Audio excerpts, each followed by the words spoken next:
Assalamualaikum warahmatullahi wabarakatuh. Perkenalkan, saya Nur Afni Papeo, mahasiswa semester 1 jurusan Ilmu Hukum dan Kemasyarakatan, program studi Pendidikan Pancasila dan Kewarganegaraan. Video ini saya buat untuk memenuhi tugas sejarah perjuangan bangsa yang diampuh oleh Bapak Abdul Firman Bunta, SPD, MPD. Topik yang saya akan bahas di video ini yaitu impact gerakan non-blok pada masa itu. Pada abad ke-20, dunia berada dalam periode paling tegang dalam sejarah modern.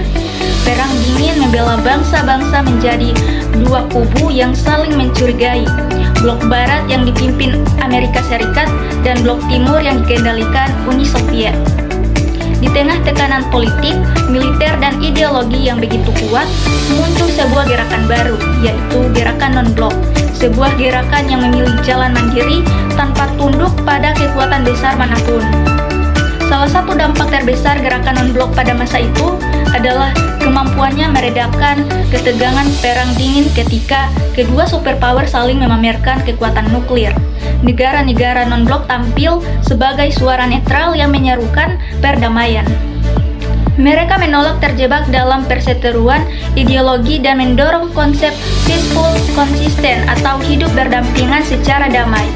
Sikap ini ikut menahan laju eskalasi konflik global dan memberikan ruang bagi dialog internasional pada saat ketegangan berada di puncaknya. Pada masa itu, banyak negara di Asia dan Afrika baru saja merdeka dari penjajahan. Mereka menghadapi tantangan besar, membangun negara, menjaga kedaulatan, sekaligus menghadapi tekanan politik dari non-blok besar dunia. Pada masa itu, kolonialisme belum sepenuhnya hilang. Masih ada negara-negara yang berada di bawah kekuasaan asing, serta sistem rasis seperti apartheid dan Afrika Selatan. Gerakan non-blok aktif mengetuk segala bentuk penjajahan dan diskriminasi. Mereka memberikan dukungan diplomatik, moral, bahkan material kepada bangsa-bangsa yang sedang berjuang. Akibatnya, tekanan internasional terhadap kolonialisme semakin kuat dan banyak negara akhirnya memperoleh kemerdekaan dengan dukungan solidaritas global dari anggota GNB. Selain perjuangan politik, gerakan non-blok juga menciptakan solidaritas nyata antar negara. Mereka menyadari bahwa untuk bertahan di tengah persaingan global dibutuhkan kerjasama ekonomi dan teknologi. Melalui konversi-konversi GNB, negara-negara ini bertukar pengalaman, membangun menyusun strategi kemandirian ekonomi, dan bekerja sama dalam sektor pendidikan, kesehatan, dan industri. Solidaritas inilah yang membantu banyak negara berkembang bangkit secara kolektif, sekaligus mengurangi ketergantungan pada negara-negara maju. Tidak hanya itu, GNB memainkan peran besar dalam upaya perdamaian dunia. Karena dianggap netral, negara-negara non-blok sering dipercaya menjadi mediator dalam konflik internasional.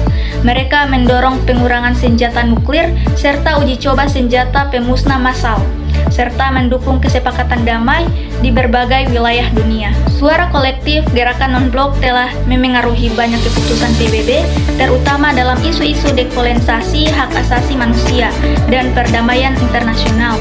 Pada akhirnya, gerakan non-blok bukan sekedar kelompok negara yang tidak berpihak. Lebih dari itu, ia adalah gerakan moral yang memperjuangkan keadilan, kedaulatan, dan perdamaian. Dampaknya pada masa itu sangat besar, menenangkan tensi perang dingin, memperkuat posisi negara berkembang, mempercepat akhirnya kolonialisme, dan membantu membentuk dunia yang lebih seimbang. Sekian dari saya, lebih dan kurangnya saya mohon maaf. Wassalamualaikum warahmatullahi wabarakatuh.